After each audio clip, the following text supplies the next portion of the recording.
देखो ये पहला पेज था, इसमें देखो पहला पेज फिर क्यों पलट दिया, वही था, यही है पहला पेज, इसको छेड़ मत अब।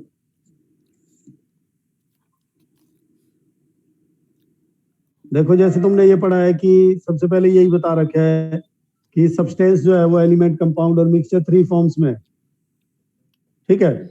और एलिमेंट जो होते हैं वो सब्सटेंस की प्योर स्टेट होती है एक तरह से। एलिमेंट की डिफाइन तुमने 9th में पढ़ी है कि element is the pure state और pure substance which can not be divided into further simpler substance.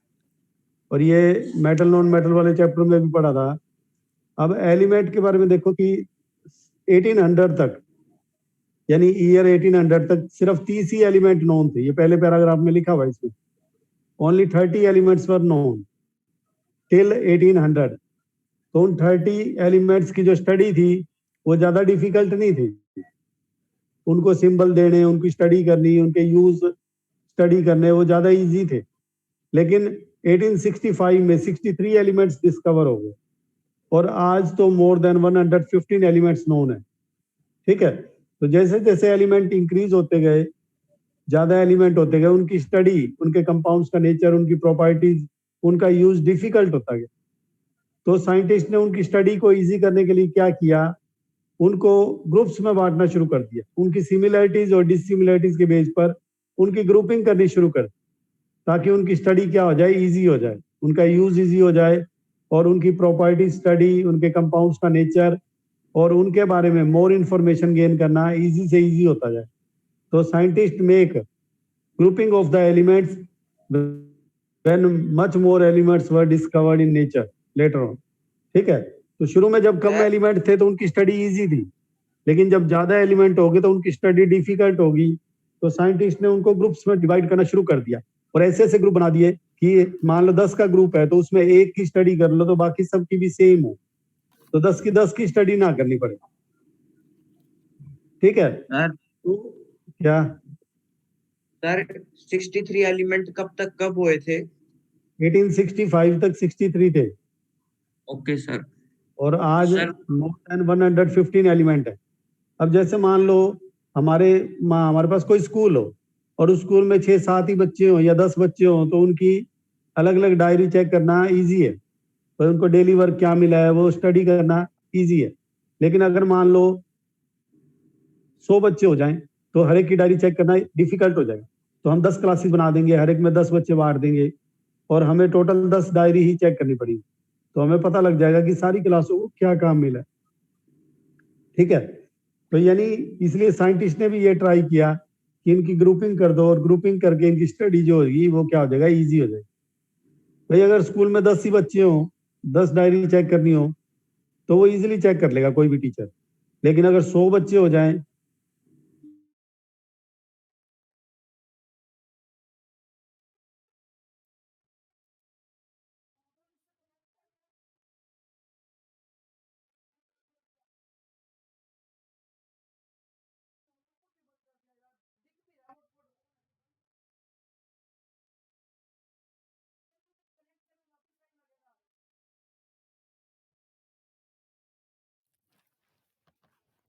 तीस बच्चे हो तुम्हारी क्लास में, 30 की 30 का उसको नॉलेज हो गई ना।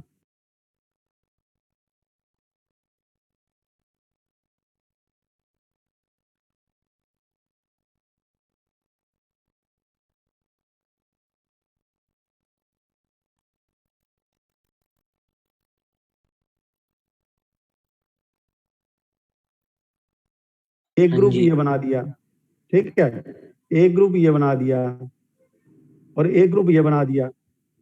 अब इन सब की प्रॉपर्टीज मिलती हैं, इनकी आपस में मिलती हैं, इनकी आपस में मिलती हैं, लेकिन इनकी आपस में नहीं मिलती, ठीक है। तो इस ग्रुप के अंदर तुम इसकी प्रॉपर्टी स्टडी कर लो तो बाकियों की सेम होंगी, तो सारों की स्टडी करने की जरूरत नहीं है, सिर्फ एक की स्टडी कर लो तो बाकियों की इंफॉर्मेशन मिल जाएगी।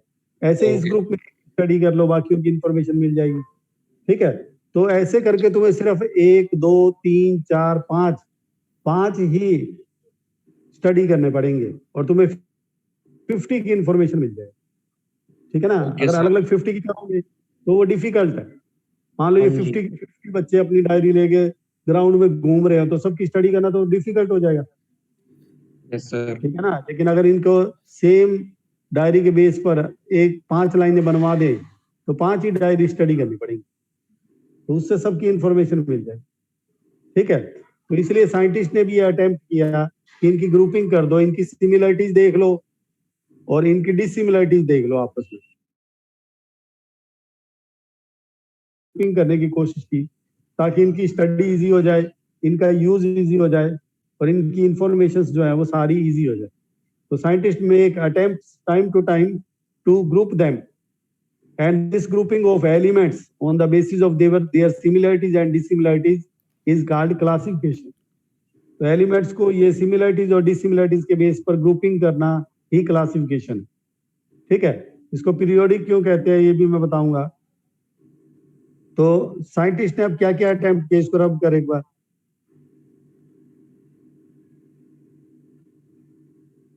अब देखो सबसे पहले जो अटेम्प्ट किया ग्रुपिंग में करने का वो लेवोजियर ने किया। लेवोजियर ने जितने भी एलिमेंट उस समय नोन थे लेवोजियर के टाइम, उसने सारे एलिमेंट्स को 2 मेन ग्रुप में बांट दिया, मेटल्स और नॉन मेटल्स। उसने 2 ही ग्रुप बना दिए और मेटल्स उसने एनसीईआरटी में नहीं है, ये एनसीईआरटी में नहीं है ये पेज, एनसीईआरटी में तो यहाँ से शुरू होता है लगभग, ठीक है। स्टार्टिंग का बहुत कम आता है एनसीईआरटी में, या तो ये पैराग्राफ आएगा या यहाँ से आएगा। तो लेवोजियर जो था उसने, लेवोजियर फेमस साइंटिस्ट था, नाम सुना है लेवोजियर का, उसने ऑक्सीजन भी डिस्कवर की थी, ठीक है। तो लेवोजियर जो था उसने सबसे पहले सारे एलिमेंट्स जितने ऑक्सीजन, क्या ऑक्सीजन गैस उसी ने डिस्कवर की थी लेवोजियर। और लेवोजियर का नाम तुमने 9th में भी सुना होगा, सुना है? हाँ जी सर सुना था, नो सर, चैप्टर 2 या चैप्टर 1 या चैप्टर 2 में था। जो 2 लॉ थे, लॉ ऑफ कांस्टेंट प्रोपोर्शन और मल्टी प्रोपोर्शन, यस सर, उसमें वो से एक एक लॉ इसने किया था, लेवोजियर था, वो लेवोजियर मास था। वाला, हाँ कंजर्वेशन ऑफ Yes, sir. मास वाला दिया था या चैप्टर वो 2 में दूसरा था। दिया था। हाँ, एक लॉ प्राउस्ट ने दिया था और एक इसने दिया था। तो मेटल्स और नॉन मेटल्स को उसने क्लासिफाई कर दिया। मेटल्स में वो सारे एलिमेंट रख दिए जो लस्ट्रस थे, हार्ड थे और मेल्टिंग बॉइलिंग पॉइंट हाई था, शाइनिंग थे, जबकि नॉन मेटल में उनको रख दिया जो सॉफ्ट थे, जिनके लो मेल्टिंग बॉइलिंग पॉइंट थे, ठीक है। तो इस तरह उसने क्लासिफाई करने की अटेम्प्ट की, लेकिन उसका क्लासिफिकेशन ज्यादा सक्सेसफुल नहीं था क्योंकि कुछ एलिमेंट ऐसे भी मिल गए जो मेटलॉइड थे, जो दोनों की प्रॉपर्टी शो करते थे। उसके बाद फिर किसने अटेम्प्ट किया? जॉन डाल्टन ने। जॉन डाल्टन ने एलिमेंट्स को उनके एटॉमिक मास के ऊपर डिवाइड करने की कोशिश की। ये एटॉमिक मास जो है उसके बेस पर डिवाइड करो, जिनके एटॉमिक मास इस रेंज में है उनको एक ग्रुप में रख दो, जिनके इस रेंज में है उनको एक ग्रुप में रख दो, क्योंकि एटॉमिक मास को ज्यादा फंडामेंटल बेस माना जाता था पहले, ठीक है। पहले एटॉमिक नंबर ज्यादा फंडामेंटल बेस नहीं था। अब वाला पीरियोडिक टेबल एटॉमिक नंबर के बेस पर और पहले वाला एटॉमिक मास के बेस पर था, because atomic mass was considered more fundamental base. तो डाल्टन ने एटॉमिक थ्योरी भी दी थी और उसने एटॉमिक मास के बेस पर एलिमेंट्स को क्लासिफाई करने का अटेम्प्ट किया, लेकिन उसका भी ज्यादा सक्सेसफुल नहीं हुआ। वो आगे आएगा कि मास क्यों सक्सेसफुल नहीं है। उसके बाद जो तुम्हारे सिलेबस में है वो सबसे पहले किसने ट्राई किया? डोबेरिनर, जॉन वुल्फगैंग डोबेरिनर एक साइंटिस्ट था। इसको रब कर दे, जर्मनी का लिख रखा है, ये जर्मनी का केमिस्ट था, रब करिए इसको। तो उसने 1817 में सबसे पहले जितने भी एलिमेंट नोन थे उसके टाइम पर, कम ही थे क्योंकि मैंने बताया 1817 के आसपास तो 30-40 एलिमेंट डिस्कवर, ठीक है। 1800 में 30 थे तो 1817 तक मैक्सिमम 40 हो गए होंगे या 35 हो गए होंगे। तो उस टाइम जितने भी एलिमेंट डिस्कवर थे उसने उनकी ग्रुपिंग करने की कोशिश की। उसने क्या कोशिश की? नेक्स्ट पेज निकालो।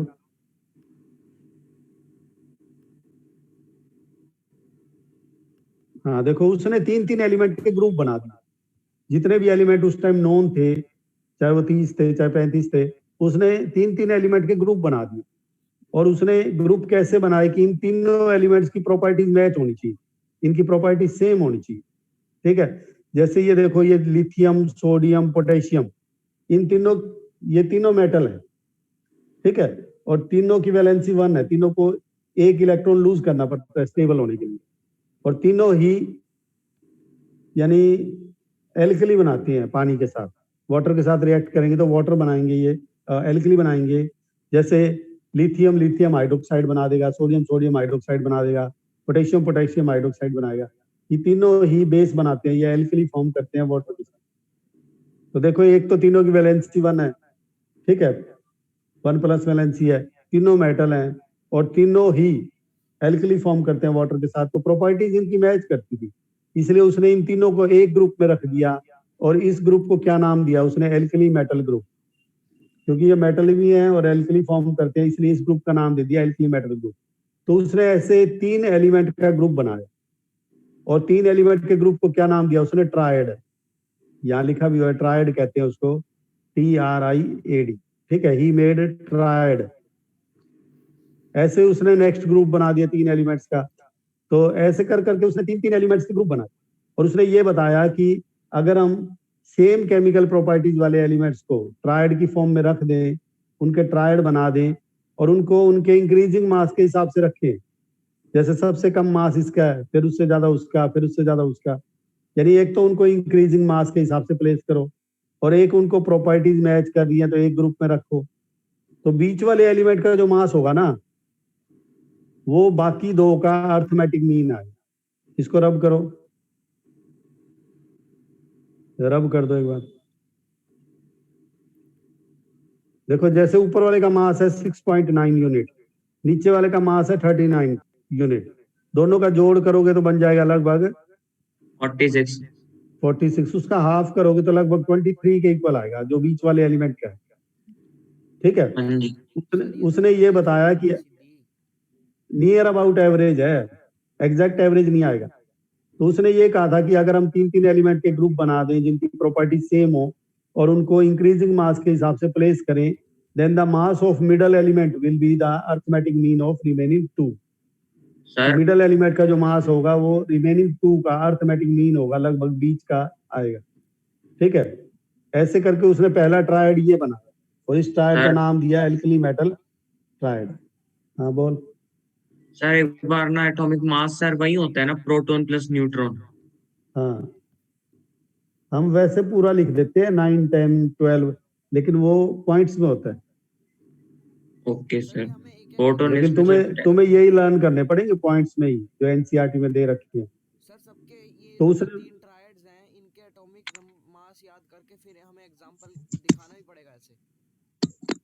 हाँ, ये ज्यादा ट्रायड नहीं है, 3-4 ही ट्रायड है सर।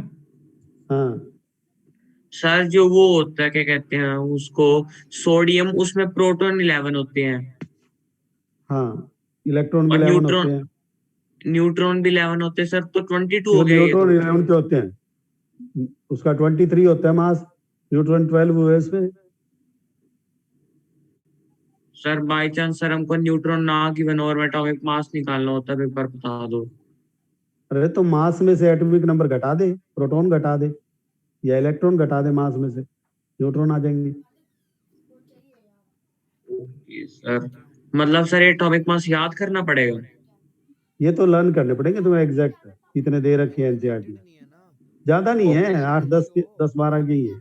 Okay sir. इतने तो लर्न हो ही जाते हैं। हाँ जी हो जाएंगे। तो उसने पहला ट्रायड ये बना दिया। अब उसने दूसरा ट्रायड बनाया इन 3 एलिमेंट का। इसमें कौन से एलिमेंट उसने लिए? कैल्शियम, स्ट्रेंशियम और बेरियम, ठीक है। ये तीनों मेटल हैं और तीनों ही अर्थ में मिलने वाले मेटल हैं, ठीक है। ये तो फिर भी ऊपर वाले पानी वगैरह में मिल जाते हैं, सी वाटर वगैरह में, लेकिन ये अर्थ में मिलने वाले मेटल हैं और इनके ऑक्साइड जो होते हैं वो एल्कली फॉर्म करते हैं, यानी इनके ऑक्साइड्स की अगर रिएक्शन कर दो पानी वगैरह से या किससे तो उसमें एल्कली बन जाते हैं। तो इसलिए इनका नाम एल्कलाइन अर्थ मेटल है, क्योंकि अर्थ में मिलने वाले मेटल हैं और एल्कली फॉर्म करते हैं, so they are called alkaline earth metals. और तीनों की वैलेंसी 2 है, तीनों को ही 2 इलेक्ट्रॉन लूज करने होते हैं अगर इलेक्ट्रॉनिक कॉन्फ़िगरेशन इनके बनाओगे। तो इसमें देखो इसका मास 40 है, इसका मास 137 है, तो दोनों का जोड़ हो गया अबाउट 177। उसका हाफ निकालोगे तो इतना है, और ये नियर अबाउट बीच वाले एलिमेंट के इक्वल ही है। तो उसने दूसरा जो ट्रायड बना, पहला ट्रायड तो ये था उसका, ठीक है, दूसरा ये था। तो ये ध्यान रख लेना कि इस सीक्वेंस में याद रखने कि पहला ये था, दूसरा ये था। वो कह सकता है कि डोवेरिनर का पहला ट्रायड बताओ या दूसरा ट्रायड बताओ। तो दूसरे ट्रायड में भी उसने 3 एलिमेंट रखे। ट्रायड का मतलब ही है 3 एलिमेंट का ग्रुप। तो पहला ट्रायड ये बनाया, दूसरा ट्रायड ये बनाया, और इसमें भी 3 एलिमेंट्स को रखा और इंक्रीजिंग मास के हिसाब से रखा। तो बीच वाले एलिमेंट का मास जो था वो बाकी दो का अर्थमेटिक मीन के इक्वल, नियर अबाउट इक्वल आ रहा था, और इनकी प्रॉपर्टीज भी सेम थी। तो ऐसे करके उसने दूसरा ट्रायड बनाया और इसको नाम दिया एल्कलाइन अर्थ मेटल, क्योंकि इनके ऑक्साइड एल्कलाइन नेचर के हैं और अर्थ में मिलते हैं ये मेटल, ठीक है, इसलिए इसका नाम था एल्कलाइन अर्थ मेटल ग्रुप। तो ये उसने दूसरा ट्रायड बनाया। ऐसे ही तीसरा देखो अगले पेज पर होगा।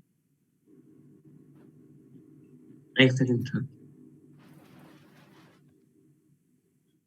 तो ये एटॉमिक मास के बेस पर डिवाइड कर रहा है, देखो मास के बढ़ते हुए हिसाब से।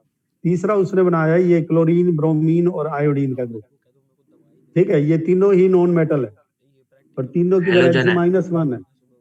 हाँ, हेलोजन एलिमेंट है और तीनों की वैलेंसी -1 है। तीनों को 1 इलेक्ट्रॉन गेन करना होता है और तीनों ही मेटल के साथ मिलकर सोल्ट बनाएंगे। जैसे Cl जो है वो Na के साथ मिलकर, मेटल के साथ मिलकर NaCl बना देता है, ठीक है। ऐसे ये पोटेशियम के साथ मिलकर पोटेशियम ब्रोमाइड बना देता है। तो तीनों मेटल के साथ मिलकर क्या बनाते हैं? सोल्ट। हेलो का मतलब होता है सोल्ट, जन का मतलब जनरेट करने वाले, सोल्ट प्रोड्यूस करने वाले, इसलिए इनका नाम हेलोजन फैमिली है। पहले वाला ट्रायड था एल्कली मेटल, क्योंकि वह एल्कली फॉर्म करते थे वाटर का। दूसरा था एल्कलाइन अर्थ मेटल, क्योंकि अर्थ में मिलने वाले मेटल थे, एल्कली बनाते थे। ये हेलोजन फैमिली है तीसरा ट्रायड, क्योंकि ये हेलो मतलब होता है सोल्ट और जन का मतलब प्रोड्यूसर, मेटल के साथ। आयोडीन और फ्लोरीन होते हैं ना? नहीं, इस मेंडल उसके टाइम तक ये 3 ही थे, सारे एलिमेंट मत काउंट कर अभी, ठीक है। जो उसके टाइम तक थे उसने अपने टाइम तक के डिवाइड कर रखे हैं। तो क्लोरीन, ब्रोमीन, आयोडीन उसको पता थे और इनकी प्रॉपर्टीज भी मैच करती थी, तो उसने इन 3 को ही ट्रायड में रखा था।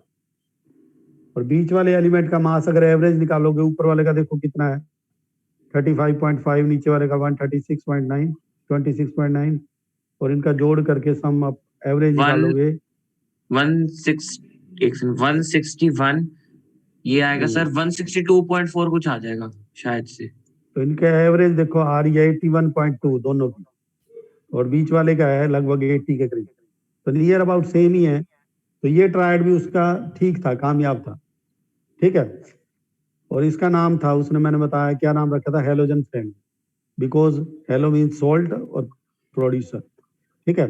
चौथा उसने जो ग्रुप बनाया उसमें 3 एलिमेंट थे, सल्फर, सेलेनियम और टेलुरियम। ये चौथा ट्रायड था। हो सकता है एनसीईआरटी में इसके बारे में ना हो, सर ये सारे उसके जो 3 ही ट्रायड कैसे दिए। करेंगे learn? अरे धीरे धीरे हो जाएंगे, कई बार तू 30 सैंपल पेपर करेगा तो अपने आप लर्न हो जाएगा। 30 सैंपल पेपर में ये लेसन कर लियो ना, हेरिडिटी वाला कर लियो, और ये जिसमें दिक्कत हो उसके लिए 30 सैंपल पेपर कर लियो। दबा के करूंगा। जो इजी लगते हो उसके लिए 10 सर सैंपल पेपर कर सर लियो। आप ये सर जो आया था ना paper sir UT sir heredity का सर सब ज्यादा सबसे आसान आया था। अब अप्रैल में हो गया ना? हाँ, तो हेरिडिटी उनको पता है कि बच्चों को आता ही नहीं होगा, वही सेक्स डिटर्मिनेशन और मेंडल के एक्सपेरिमेंट ही हाँ है वही उसमें दिए होते। थे, वही दिए थे और कुछ दिया ही नहीं। तो सारा क्लियर हो जाएगा। तो वही इजी और सर क्वेश्चन में काउंट हो जाता है मैंने सर अपने दोस्त से पूछे सैंपल ना। है मैं कह रहा हूँ ये आखिरी सर क्या कह रहा है? क्यों, एक आधा और भी होगा मुझे लगता है, मैनेजमेंट या वो होगा, हाँ वो सर वो एनवायरमेंट होगा। प्रोजेक्ट है, बस प्रोजेक्ट है वो बस।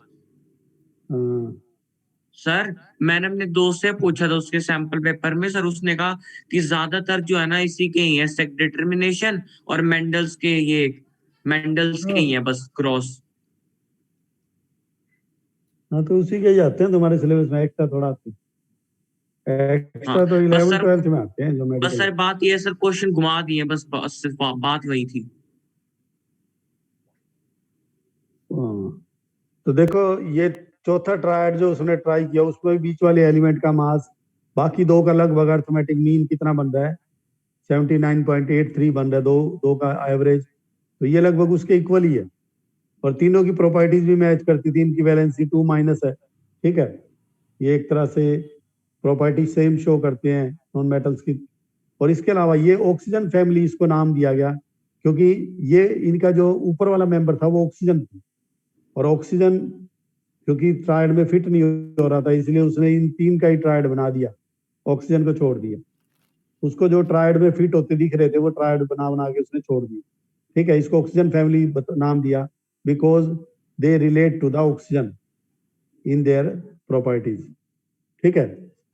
तो हालांकि उसने ये 3-4 ट्रायड ही बनाए, लेकिन उसने बाकी भी कोशिश की। अब बाकी जो एलिमेंट नोन थे, देखो नाइट्रोजन, फॉस्फोरस और आर्सेनिक, इनकी प्रॉपर्टीज मैच कर रही थी, ठीक है।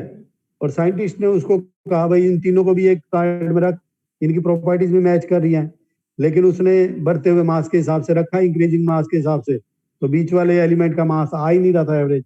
देखो इन दोनों का एवरेज बनता है 44 और बीच वाले का मास है 31, तो ये तो गैप आ गया, इसलिए तो उसका मॉडल फेल हो गया। उसका जो क्लासिफिकेशन का वो था, बेस था, वो फेल इसलिए हो गया कि एक तो वो सारे एलिमेंट्स के ट्रायड। सर मेरे को रिकॉर्डिंग बंद करना दो, 21 क्या? मिनट की बन गई। सर एक बात पूछनी है सर, एक बार